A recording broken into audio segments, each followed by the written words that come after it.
¿Qué tal? Bienvenidos a Local Legends. Volvemos a las entrevistas en estudio aquí en Cabina 29. Además con un invitado que tenía ganas de traer porque aparte de futbolista en su día, aunque siempre lo hemos dicho, el que deja de ser futbolista profesional siempre lo sigue siendo en sus hábitos y en su estilo de vida.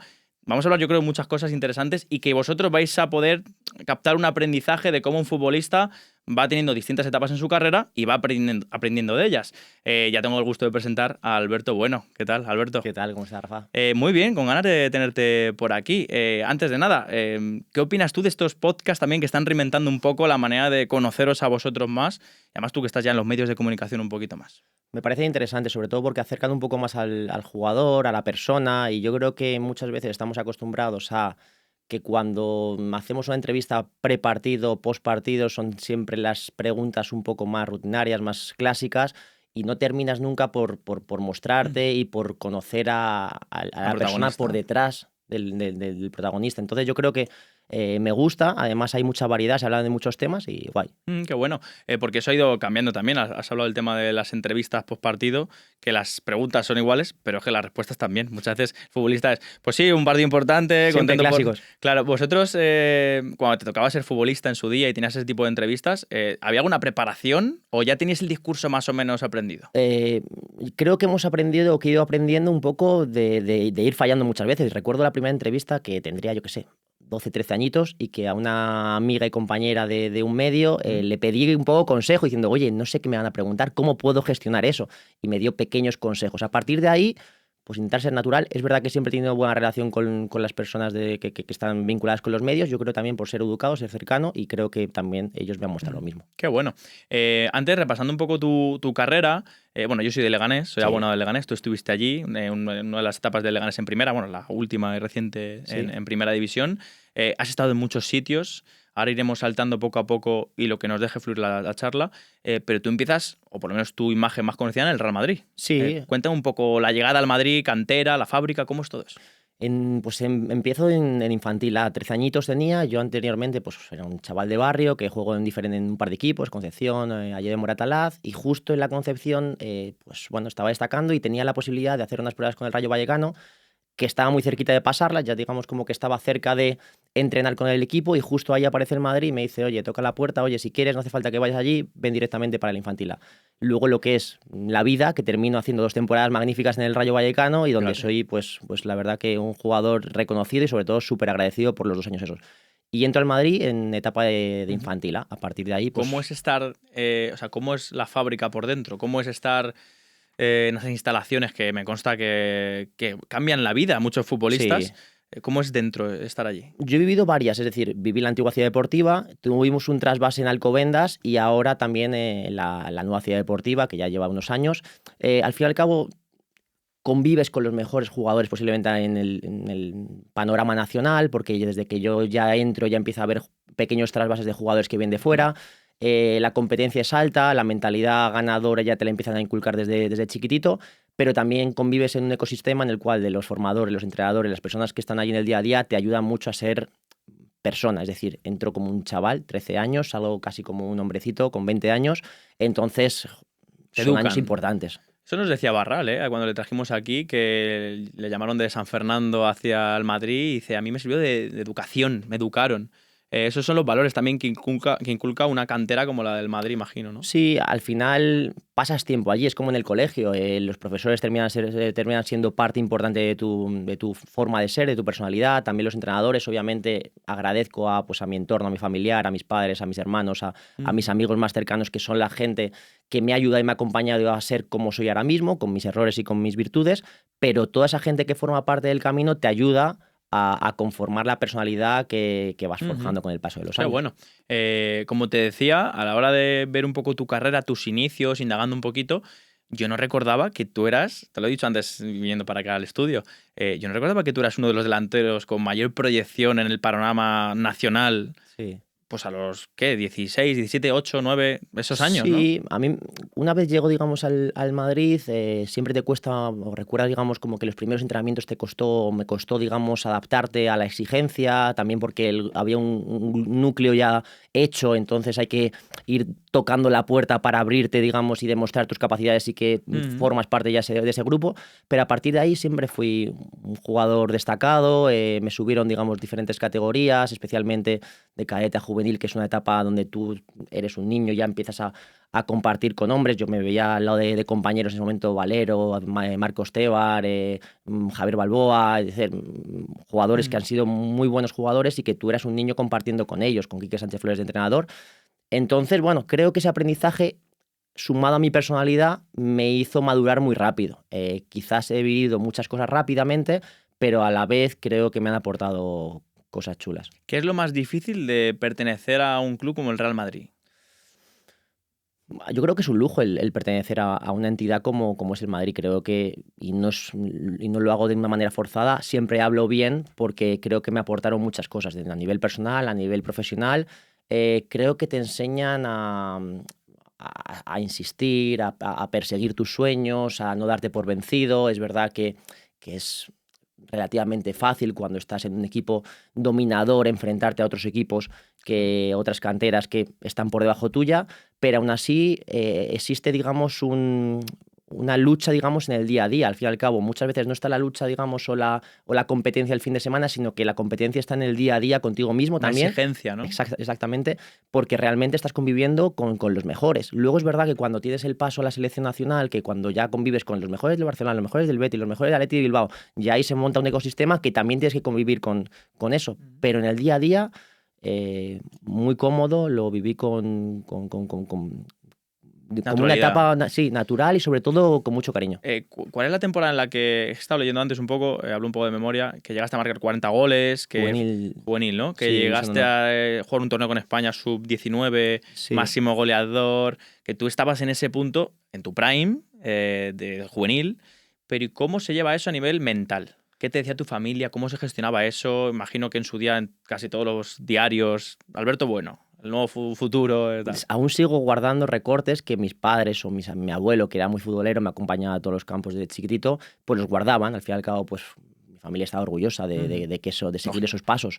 He sido una persona que igual te podría soltar un titular en plan, me ha costado mucho, me ha adaptarme. No, la verdad es que lo hacía con mucha naturalidad. Es decir, que yo, cuando por primera vez pisé el Bernabéu con 80.000 personas, me sentía muy seguro de mí mismo, es decir, que confiaba mucho en mis posibilidades y sí sientes esas pequeñas mariposas, pero que lo asumía con naturalidad. Entonces creo que eso me ha ayudado a ser bastante perfeccionista, a incidir o a insistir un poco en lo que yo confiaba en mí y no dudar un poco de tus capacidades. Es decir, sabía mis limitaciones, sabía qué cosas tenía que seguir mejorando, pero sí mis cualidades sabía que también estaban presentes. ¿Con qué? Luego te gusta jugar en el Madrid, bueno, estoy adelantándome bastantes pasos, ¿Sí? Pero ¿cómo te informan, cómo te comunican pues esos momentos en los que estás más con el primer equipo, que vas a debutar, que vas convocado a Champions? ¿Cómo vives todo eso siendo un chaval? ¿Quién te lo dice? ¿Cómo es esos día a día?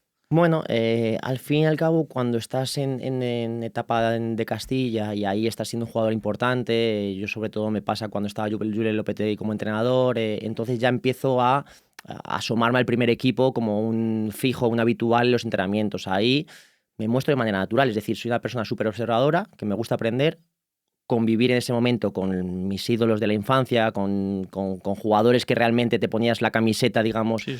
era increíble, pero siempre desde una manera estable, es decir, ¿sabes? Entonces, la primera llamada fue la pretemporada, luego debuté en Copa del Rey, un partido en Irún, donde la vuelta fue no tan positiva porque la verdad que el Real Unión de Irún hizo una machada, pero lo guardo con cariño porque al fin y al cabo pude hacer el primer gol en el Bernabéu para mí como local, que al fin y al cabo pues es algo espectacular.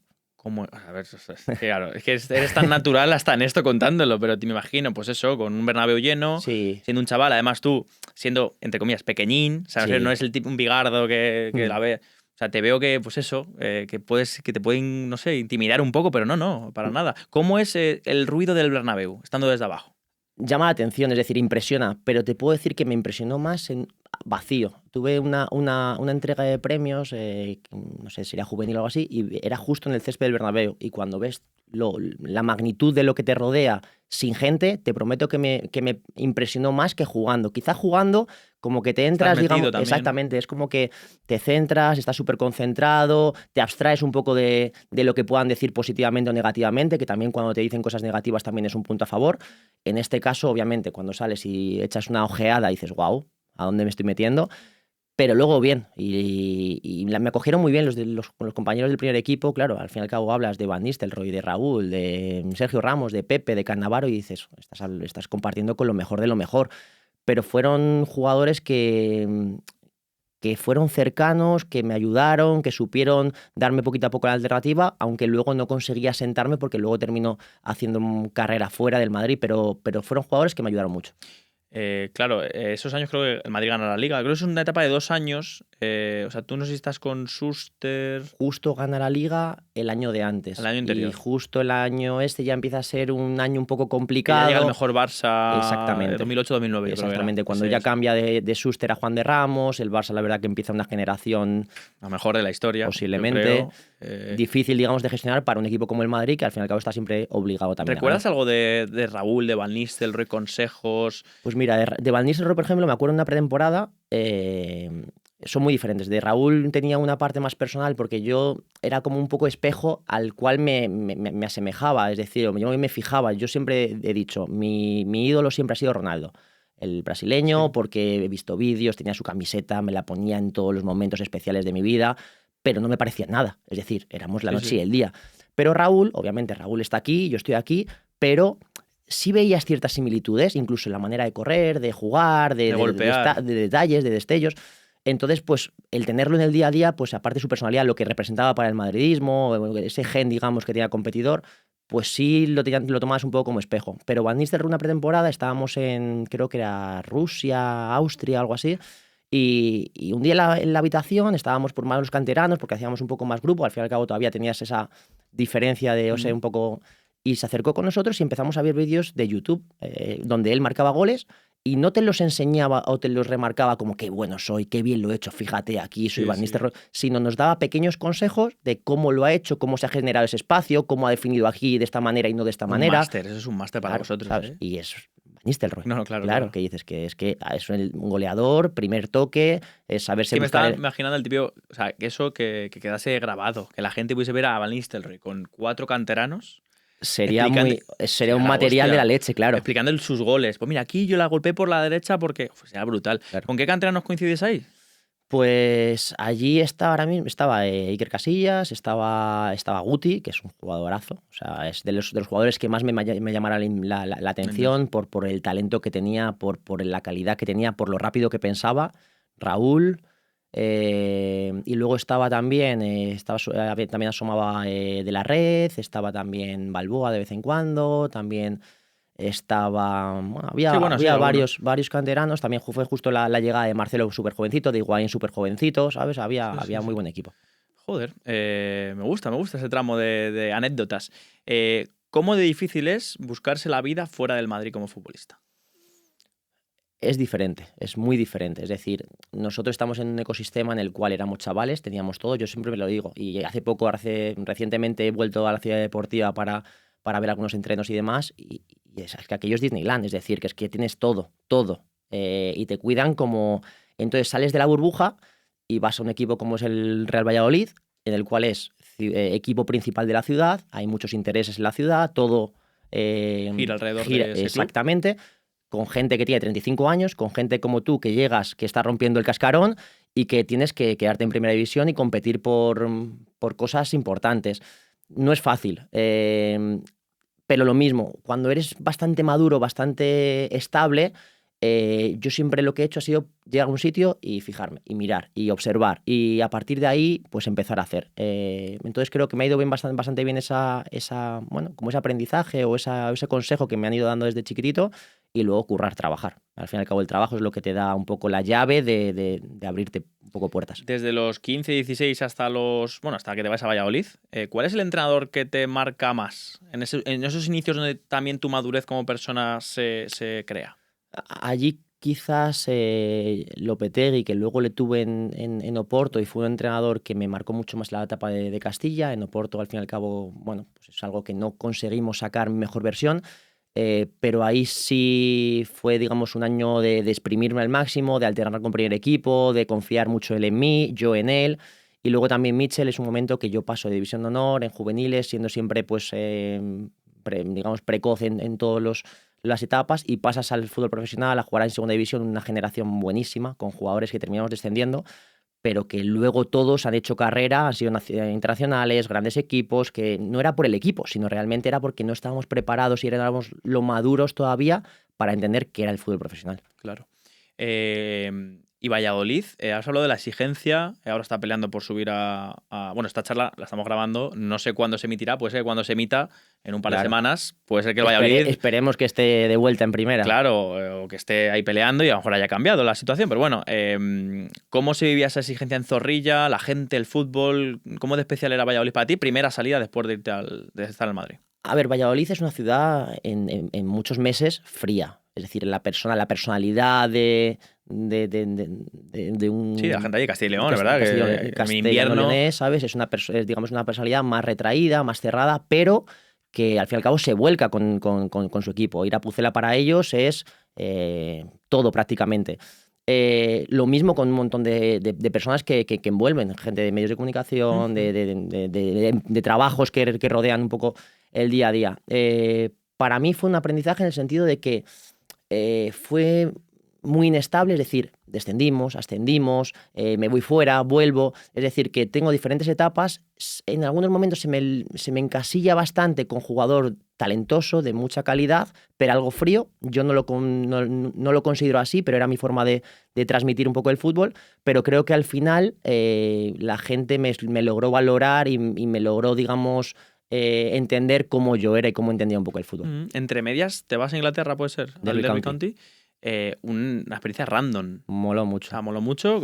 ¿Cómo es ese...? O sea, ¿por qué surge? Primero, porque no era a lo mejor... Surge porque descendimos. Igual que cuando ellos... ¿Pero por qué el Derby County? Porque imagino que tendría novias distintas. Sí, pero... tenía cosas, digamos, para salir, pero nosotros habíamos descendido. El año que yo voy a Valladolid, el Valladolid hace un desembolso importante en varios jugadores, entre ellos yo, y no sale bien el año. Hay varios entrenadores, terminamos descendiendo. Económicamente no es viable en segunda división y sale la opción de Derby County. Yo en ese momento, mira que yo soy bastante loco del fútbol, sé lo que es Derby County, pero no sabía la magnitud de... Y yo le digo, oye, yo antes de firmar allí tengo que ver aquello. Y me acuerdo que voy allí, veo un partido Derby County Queen's Park Rangers, 2-2, veo aquello, Pride Park lleno, que por cierto, enhorabuena porque acaban de subir a Championship ahora. Y digo, wow, aquí esto es la leche, ¿sabes? La manera de vivir el fútbol, la manera de sentir el fútbol, la manera respetuosa de acompañar al jugador. Inglaterra en fútbol, sí. Y digo, quiero estar. Entonces voy allí y paso un año increíble, personalmente diferente a lo que estaba acostumbrado. Anochece a las 4 de la tarde, es una situación más de pareja, más familiar, más de casa. Pero luego me encantó el fútbol. Pero tú eras joven, o sea, no eras... 20 años o 21 años, claro, sí. O sea, que a lo mejor esa experiencia tú dices, joder, tengo 30 años, veo que ya aquí tal, me voy ahí como experiencia, pero con 20 años... Pero me gustó mucho, me gustó mucho. Además que de las cosas que más sentí es que ellos valoraban mucho el perfil de jugador que yo era. Es decir, ellos pues eran jugadores súper intensos, físicos, de ida y vuelta, de box to box. Y tú eras la delicadeza... Justo lo diferente. Entonces, como que era, nosotros vamos a hacer esto para que tú hagas esa diferencia. Y luego justo lo contrario, es decir, que tú te apoyabas en ellos, ¿sabes? Para mejorar, porque al final yo volví de Inglaterra siendo un jugador más versátil, más completo. Y luego coincidí con un entrenador que es Nigel Clough, que hijo de un histórico, que como entrenador muy bien, pero luego las anécdotas y sobre todo el aprendizaje en el día a día, incluso compartía a veces de finalización con nosotros, y jope, era un jugador que ya mayor tenía muchas cosas. ¿Recomendarías a cualquier jugador de 20 años que se fuese a Inglaterra?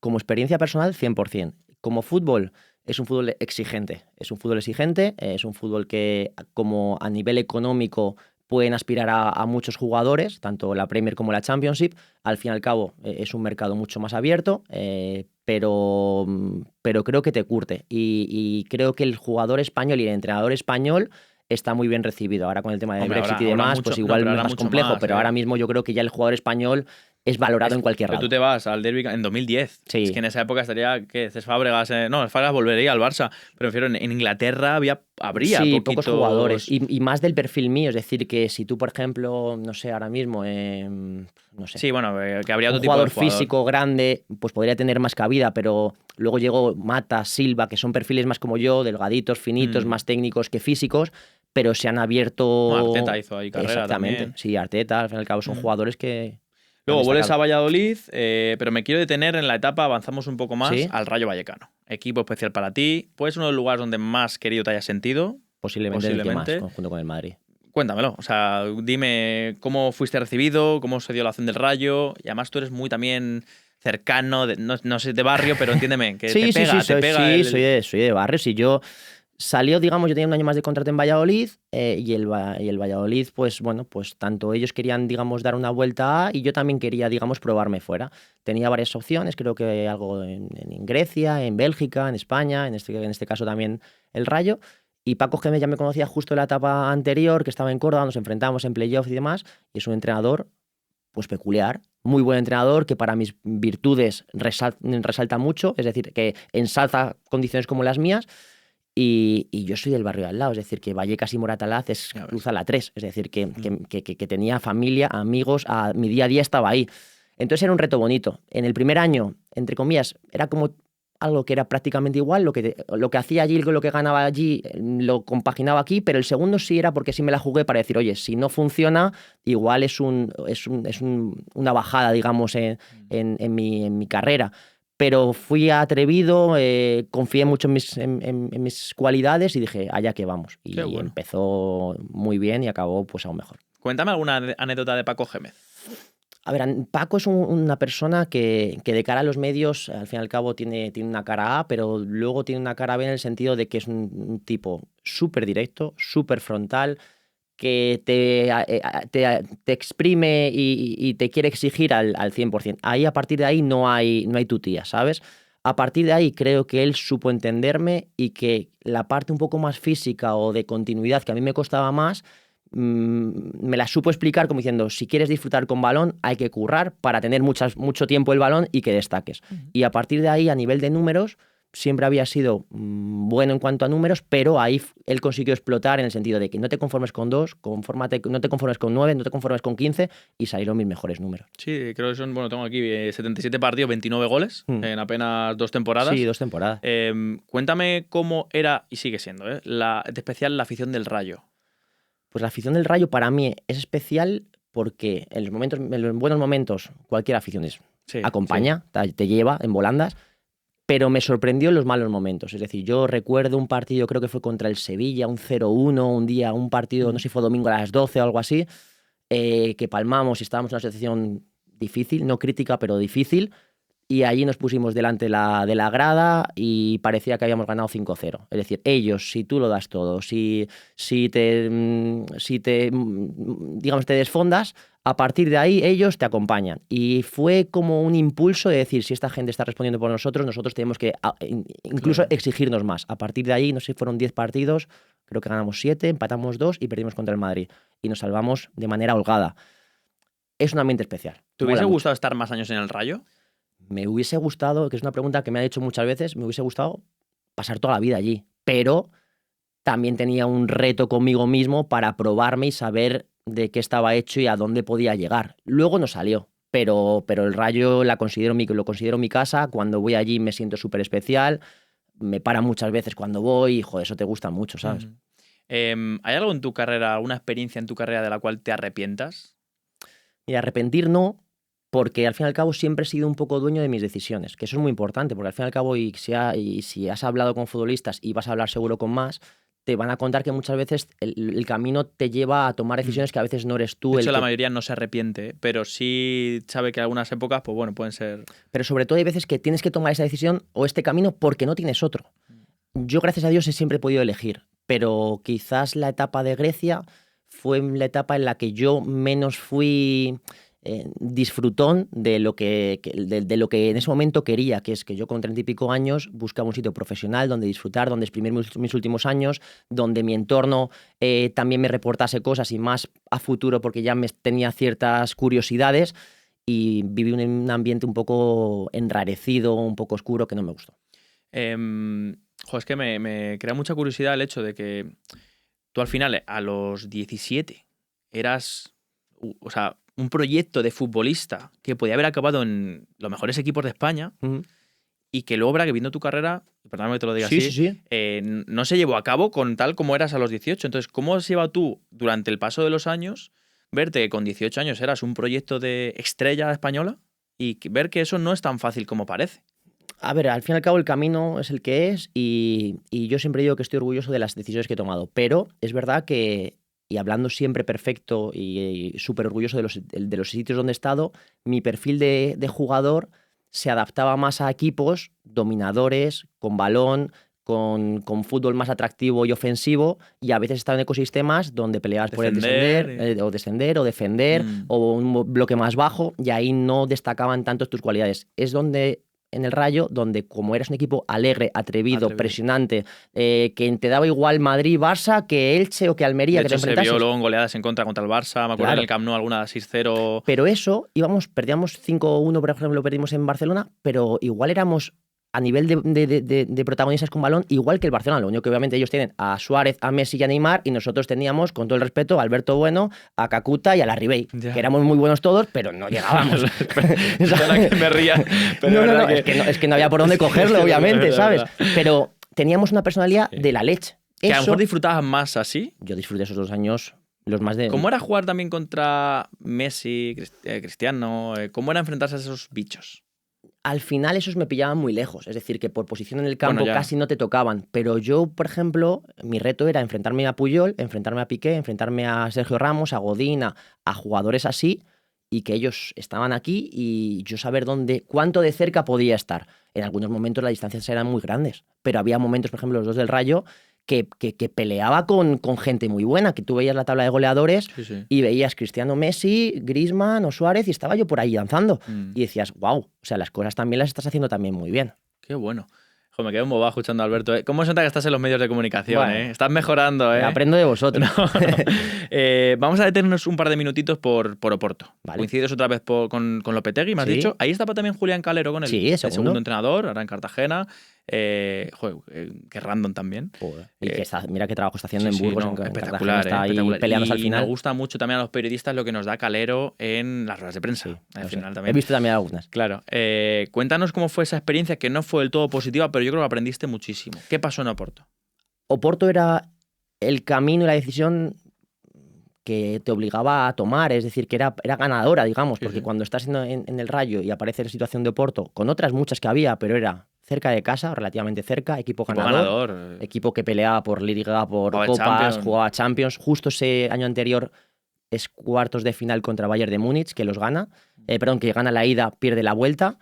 Entonces era decir, tengo que dar este paso. Además es un equipo vendedor, que ellos el proyecto que era te puedes revalorizar. Exactamente, vas a estar aquí 1 o 2 años, pum, vas a saltar. Y yo en ese momento tenía una confianza de la leche, es decir, que justo lo que te decía, estaba conviviendo con los mejores, yo siempre he creído mucho en mí. Venías y yo del Rayo en tu mejor temporada. Y yo decía, si voy a Oporto y me caen 5 todos los partidos, por malo que sea, un par de ellas la voy a enchufar, porque allí se generaban esas situaciones. ¿No funcionó? Creo que, y no es por a veces no ser autocrítico, porque soy muy autocrítico, pero creo que no tuve la continuidad que hubiese merecido. Es decir, que creo que con 3, 5, 6 partidos seguidos, creo que hubiese dado buen nivel, sobre todo en el campeonato doméstico, donde juegas con equipos que son de inferior categoría, donde tú puedes mostrar tus capacidades, y luego ya se vería cuando juegas contra Benfica, contra el Chelsea, contra el Sporting de Lisboa, que ahí ya es un salto diferente. Pero que tus cifras podían... Yo es una espinita que tengo, porque yo creo que ahí, con minutos y con continuidad, por el ecosistema y por los jugadores y por la plantilla y sobre todo por el fútbol, que era ofensivo, y que yo en eso sí lo entendía bien. Y entrenaba a Lopetegui, te conocía y por... Sí, pero en el proyecto, que ya te digo, nunca hablo mal de él, porque al fin y al cabo yo también me equivoqué en cosas, pero el proyecto que se me vendió un poco luego no fue de la mano con el que fue allí. Es decir, que allí terminé jugando mucho ladeado a banda izquierda. Yo soy un jugador que entiendo más las posiciones interiores, de llegada desde segunda línea, con cierta afinidad con el gol. Y nunca tuve esa continuidad hasta enero, que luego tuve una lesión que me lastró ahí, pero nunca tuve eso. De hecho, donde más aporté fue en la Copa, que llegamos a esta final contra Braga, y fue en la competición donde más me pude mostrar, pero en Liga realmente y en Champions muy poquito, fueron momentos puntuales. Antes de seguir avanzando, luego te has ido a muchos sitios. Te quiero preguntar por Kingsley también, por tu actual lesión. Vale. Ahora hablaremos, antes de que todavía me queda tiempo. Pero para cerrar capítulo Porto, ¿cómo fue estar apartado? ¿Cómo fue? Cuéntame un poco también cómo viviste esas sensaciones para la gente que no tenga ni idea y te esté viendo ahora. ¿Qué pasó en ese sentido? Yo firmo allí 5 años y el primer año, a mitad del primer año me lesiono y entonces tardo un tiempo en recuperarme y justo ya llega un Espíritu Santo, el cual cuenta conmigo, pero yo necesito tener continuidad y minutos y a partir de ahí encadeno un momento de cesiones para Granada, para Leganés, para Málaga y también tiempos en Oporto donde se torpedeaban ciertas salidas y por temas contractuales y de dinero, pues a veces ellos no era suficiente, a veces no era la opción adecuada y entonces estabas en una situación de equipo B donde aquí en España no se puede hacer, es decir, que hay alguien, digamos, un senior no puede bajar al filial. Exactamente, se regula y no te permiten hacer eso. Hay ciertas ligas que todavía sí, yo estoy en contra de, pero... y al fin y al cabo vivías en un ecosistema donde estabas, en un momento donde estabas con chicos de 18 años, tú habías llegado a Porto como un buen fichaje, un poco fichaje de relumbrón, Sí. y que es difícil gestionar eso. Al fin y al cabo las emociones, el verte, sentirte válido o no válido. Entonces, sobre todo lo que hacía era torpedear mucho las salidas de llegar tarde y mal. Es decir, llego tarde a Granada, último día de mercado, sin haber hecho una pretemporada buena, luego te van a intentar exigir buenos números para volver a Porto en una condición de jugador que ha hecho Además, su te vas trabajo. a equipos que no tienen nada que ver con el Oporto, que son de defender, el Leganés en primera. Sí, eran retos algunos interesantes, por ejemplo, el Leganés, primer año en primera, mantenerse pues para un club y una entidad como el Leganés es la leche, pero al fin y al cabo, pues alejado un poco de lo que era Oporto. Y sobre todo llegar tarde y mal a los sitios, que cuando tú haces una buena pretemporada, partes desde cero, conoces el perfil de la plantilla, el entrenador. Llegué a Granada a los 20 días, Paco Gémez fuera, llega un perfil de entrenador completamente diferente. Llego a Málaga, está Mitchell, que me conocía del Castilla, a los 15 días fuera otro perfil de entrenador.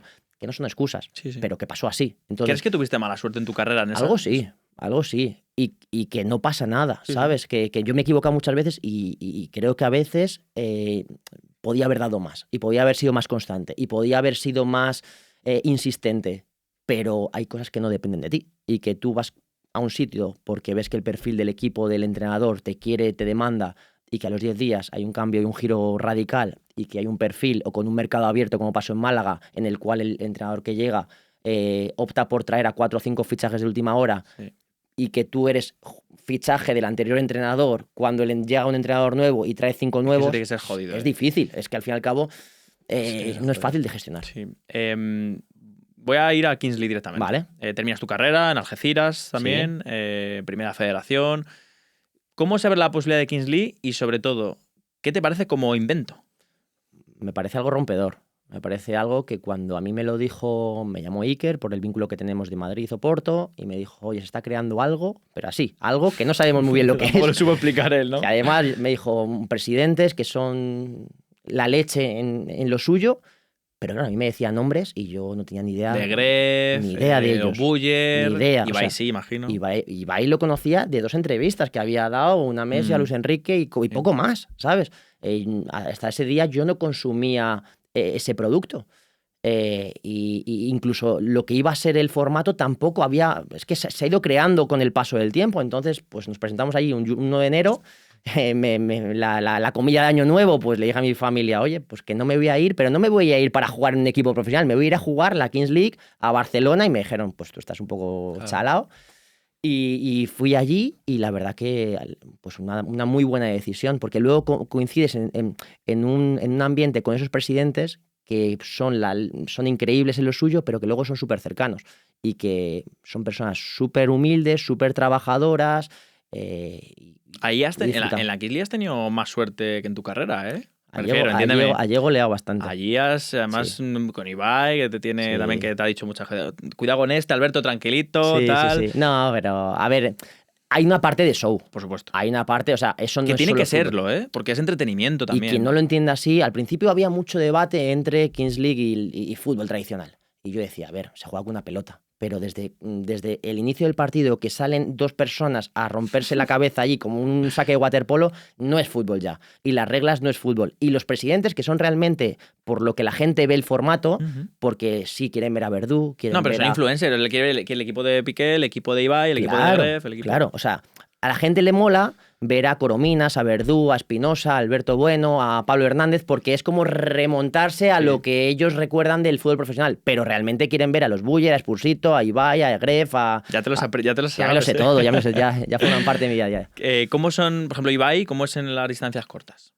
Es una persona que contagia las ganas de ganar. Es decir, es un tío que tiene las cosas muy claras, que cuando habla se nota y entiendes porque es un gran comunicador, que a veces tiene, digamos, esas 2 partes, a veces muy cercano, a veces es un poco más retraído, pero que conmigo me ha ayudado mucho. Es decir, que yo estoy con Iker, doy el paso porque es como algo más profesional, el ir con ellos y donde yo entiendo que el proyecto es más ganador y creo que es un acierto, disfruto mucho. Fue un split que jugamos de la leche y llegamos al Civitas, yo lesionado, y nos eliminan en semifinales cuando todo el mundo va a ganar este equipo porque lo merece, y al final no ganamos. Pero bueno, luego he tenido la posibilidad de con Ultimate en resarcirnos y ganar en Málaga, en una ciudad donde no destaqué por la parte de fútbol, pero que luego me ha reconocido por parte de Kings League, decir, joder, pues tú eras buen jugador, oye, pues tú si te hubiesen dado más minutos... Claro. Bueno, pues ya tarde. La gente te reconoce más por la Kings League que por el fútbol. Ahora sí, ahora está más de actualidad. Y te sorprende pues que cuando tú estabas en Portugal, cuando tú estabas en Grecia, prácticamente no había repercusión, es decir, que había 3 tweets y 4 tonterías, y que tú metes 3 goles en la Kings League y te habla una persona de Honduras diciendo que eres mi ídolo, que mi... La leche, tío. Es la leche, o sea... Oye, antes de entrar en la sección de David, Vale. del 1 al 11, que te va a hacer unas preguntitas para terminar ya por Cortitas todo lo al alto. pie, ¿o qué? Cortitas al pie. Al espacio no, que no estás para correr mucho. No. No, pero quiero preguntarte por eso. Has tenido una lesión ahora importante, ligamento Sí, cruzado anterior. sí. Cruzado. A tu edad, que no eres mayor, ¿qué años tienes? 36. No eres mayor. Nada, soy un O chaval. sea, podrías seguir jugando perfectamente. Sí. Pero ¿cómo estás? Te vemos en redes que compartes tu entrenamiento, tu tal. Sí, a ver, utilizo también las redes un poco para estar cercano y mostrar Lógico. un poco mi día a día. Bueno, me costó entender la lesión y sobre todo porque dices, joder, he jugado 15 años Claro, o 16, claro, no me ha pasado nunca eso. nada importante, y jugando ahora, entre comillas, esto que es con amigos, que es para pasármelo bien, pum, la lesión más importante de mi carrera. Me costó y tuve ese tiempo de reflexionar, en decir por qué. Al final dije, mira, o no me opero y hago una vida sedentaria en la cual no voy a disfrutar de mi día a día, no voy a poder disfrutar de mis hijos, con los entrenamientos, no voy a poder ser yo entrenando a mis chavales. No voy a ser yo, o paso por quirófano, a currar, a ser bien. positivo. Primera semana muy jodida, Sí, ¿no? muy fastidiada de dolor, luego ya muy bien y con buena actitud ahora mismo. ¿Crees que se aprende más con esta lesión a los 36 o a los 22? A ver, yo creo que si hay algún momento que es mejor, es ahora. Es decir, ahora mismo no tengo ese parón que hubiese tenido a los 22 años. También te digo... Tío, a lo mejor recuperas peor por la edad. Puede ser, pero sobre todo yo lo decía porque cuando estás compitiendo también tienes ese estímulo o ese foco, ese reto de decir... Tengo que volver. Tengo que volver bien, cuanto antes mejor. Ahora no, ahora es como más tranquilo, más pausado. Si vuelvo 2 semanas antes, perfecto. Me preguntan, ¿vas a volver a la Kings League? Ojalá, me gustaría, pero ahora mismo no es algo prioritario. Ahora mismo mi rodilla, cuidarme bien, volver con una rodilla sana y luego ya, Dios dirá. Pues vamos con del 1 al 11 con David Loeches, nuestra sección también para terminar el programa.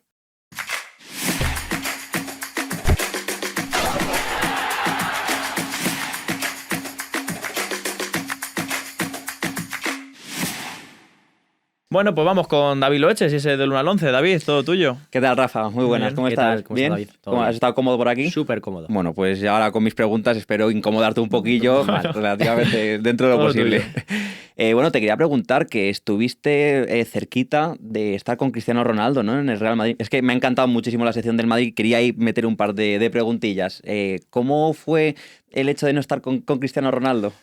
Porque fue justo el año siguiente. Fue un poco el detonante que llegó Cristiano, Kaká, Benzema y no había hueco material. Es decir, en ese momento yo tenía claro que quería jugar en Primera División, quería probarme a mí mismo, pero obviamente me hubiese gustado compartir y vivir la experiencia de estar con ese auténtico fenómeno. Tengo su camiseta, que forma parte de un poco de ese museo de camisetas que tengo que ir a la mudanza. ¿Cuántas hay más o menos? Tengo muchas, pero las tengo desperdigadas, ¿sabes? Pero hay algunas especiales, entre ellas, por ejemplo, esta de Cristiano.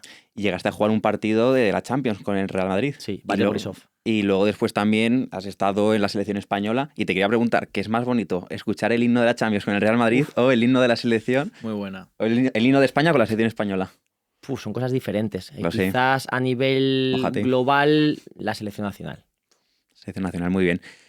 Ahora voy un poco a lo personal. Te quería preguntar por la mayor mentira que has tenido en el mundo del fútbol que te ha afectado a ti, claro. No me gusta, intento ahora que estoy un poco en el bando del entrenador, que los entrenadores no sean sinceros contigo, ¿sabes? Me gusta un entrenador que se acerque a mí o que yo me acerque a él y que me diga, oye, no estás jugando porque no estás haciendo esto bien, y mientras que no lo hagas así, no vas a entrar porque lo considero y yo tomo las decisiones, pero estas reflexiones de no, estás bien, estás entrenando bien, va a llegar tu momento, cuando realmente interiormente él seguro que tiene algo pensado, creo que es algo que no estoy de acuerdo con.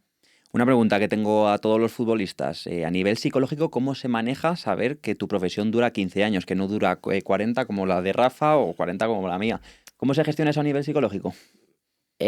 Cuando eres joven no te das cuenta. Claro. Te das cuenta. Cuando te vas haciendo un poquito más mayor y haces un poco reflexión y retrospección, dices, oye, ¿qué quiero hacer y qué me gustaría ser después?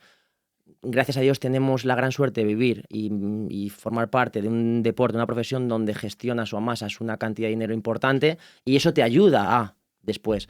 Pero si tienes curiosidad por el post carrera, yo recomendaría que dentro de la carrera empieces a hacer cosas para que cuando llegue ese momento ya tengas una parte adelantada. Parece que está programado, pero es que la siguiente pregunta iba a ser por eso, que una persona joven que por lo que sea, oye, no todo el mundo vale para estudiar, pero que tiene el don, la varita de jugar al fútbol, luego después de la retirada, ¿cómo debe gestionarlo? A ver, yo siempre digo que exprimas el fútbol todo lo que puedas. Yo ahora el contexto Kings League lo estoy exprimiendo a tope porque no fui súper voluntario a la hora de dejar. Es decir, me hubiese gustado algún añito más, pero no me valía cualquier cosa. Es decir, tuve ciertas ofertas y ciertas cosas, pero sabía que no estaba alineado para cogerlas y que no, si no vas de buena gana y 100% focalizado, no van a salir bien.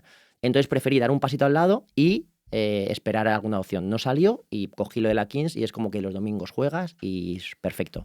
Pero el siguiente paso es intentar saber qué eres, cómo eres, qué te gusta, qué te atrae y dónde puedes sumar y aportar. Y a partir de ahí vas a hacer ahí un croquis y vas a dirigirte hacia cosas que más o menos puedes llegar a ser válido. Antes has estado hablando con Rafa de las aficiones y, jolín, como vamos tan rápido y encima nos lo pasamos tan bien, te quería preguntar también sobre qué afición te gusta más, si la del Rayo Vallecano o la del Valladolid, porque encima has tenido bastante intensidad con esas aficiones. Si te tienes que quedar con alguna, ¿cuál sería? Me quedo con todas las que he estado, pero la afición del Rayo tiene algo especial. Es más cercana, es más pasional, tiene esa idiosincrasia diferente, pero no puedo hablar de ninguna de las aficiones donde he estado mal porque la verdad que manda mucho cariño. Es que Vallecas es el barrio, es que eso es lo especial yo creo que tiene, ¿eh? Bueno, perdón. Sí. No, por supuesto. Luego después también con los futbolistas me gusta hablar de las perras, de sueldos y etcétera, etcétera. Yo creo que eso que le gusta a la gente. Da juego. Te quería preguntar, ¿has tenido alguna prima pendiente o algo de algún club que te hayan prometido algo por rendimiento, por lo que sea, y que nunca te haya llegado a pagar, que al final luego le has acabado olvidando o lo que sea, pero que no te lo han pagado? No. He tenido episodios en los cuales no me han pagado a tiempo y lo he tenido que reclamar y después de no sé cuánto tiempo lo he recibido, que eso pues está a la orden del día, cada vez menos, pero ha pasado. Pero algo pendiente que se me ha olvidado. ¿Y la mayor prima que hayas cobrado? ¿Un ascenso? Posiblemente algún ascenso, por ejemplo, pero entiendo que dentro del contrato era más de contrato más que realmente de bonus por marcar goles, tal, cosa que me opongo un poco porque es como que miras el ego personal y te olvidas un poco del colectivo. Claro. ¿Cuál es el año en el que más dinero has ganado de cantidad? Y te doy la opción, que si no me quieres decir la cantidad, que la puedes decir porque ya toro pasado no pasa nada, sino que me digas el equipo. Pero si me puedes decir las perras que hayas ganado en un año. Los contratos del año del Oporto. En los Oporto. 5 años. 5 añitos en Oporto, ¿eh? No está mal. Bueno, está mal. ¿Cuál es la camiseta que más cariño recuerdas al haber intercambiado? Pues mira, intercambiado posiblemente con Raúl. Tengo dos, una del Real Madrid y una de New York Cosmos firmada por él, ¿sabes? Son las dos más especiales que tengo. Pero la más especial para mí fue una que me regalaron en la primera comunión de Ronaldo del Mundial del 98 de Francia, y que muchos años después Nacho Martínez, que jugaba en Valladolid, se la dio a Ronaldo, presidente suyo, para que la firmase. Y para mí es la más especial, pero no es intercambiable. Te lo vi en redes, ¿eh? Ahora la subiste hace poco, rollo. Esa es espectacular. Sacando pecho que de firma de Ronaldo. Pero porque para mí desde pequeño, como te he dicho, es mi ídolo, entonces... R9. Claro, era especial entonces. Por ir acabando, ¿alguna vez te has ido de fiesta antes de un partido de fútbol? Lo típico de a lo mejor viajar y irte a tomar algo. A lo mejor en la Kings ahora, ¿eh? Bueno, ahora es diferente. ahora claro. Los posts de la Kings están bastante bien. Bien. Mejor que el partido. Y las fiestas después de la Final Four también si están esas bien. fiestas hablasen. ¿Sabes? Sí, bueno. Soy poco de titulares. O sea, he salido poco de fiestas y he sido bastante responsable, siempre si acaso después, sí. Bien. Y ya la última, hemos hablado muy poquito de la Primera Federación, que encima a Rafa le encanta la Primera Federación, es la espinita no meterla, macho. que tiene pendiente. Te quería preguntar, si dependiese de ti que mañana mismo eso se cambia, ¿qué cambiarías tú de la Primera Federación a mejor, a tu juicio, claro? Que tuviese, entiendo que más fondos o más dinero para dar a conocer, primero, equipos que son históricos, que van a menos y que nos gustaría verles en el fútbol profesional, y otros equipos que son humildes pero que les gustaría estabilizarse y crecer como club, como institución, como afición, y tener más visibilidad en el panorama nacional y un poco, pues sí. Yo tengo dos. ¿Tú has acabado ya? Yo sí. Yo tengo dos muy rápidas. ¿Tele o radio? ¿Qué prefieres para comunicar? Empecé en la radio y creo que es como donde me he empezado a soltar. La tele me gusta si es haciendo ciertos formatos. Comentar partidos. Sí. Bien, que es lo que estás haciendo Sí. ahora. Bien. Y luego otra, ¿entrenador o director deportivo? Entrenador. ¿Lo tienes claro? También tienes Creo que formación sí. en director deportivo y tal. Sí, tengo formación, me parece algo muy curioso. Creo que podría ayudar o formar parte Una de dirección deportiva y tal. poder añadir valor, pero haciendo el curso de entrenador y el curso de director deportivo, creo que tengo más afinidad y más, no sé, me gusta más y que me veo más en la parte de entrenador. Césped, de contacto con los jugadores De día a momento día. estoy en una etapa, digamos, de fútbol base, con cadetes, 15, 16 añitos. Me gustaría ir progresando, mejorando, pero estoy cómodo. Y por último, si te diesen la opción de ir mañana a ver el entrenamiento de un entrenador que no hayas visto, que sea élite mundial, ¿por quién irías?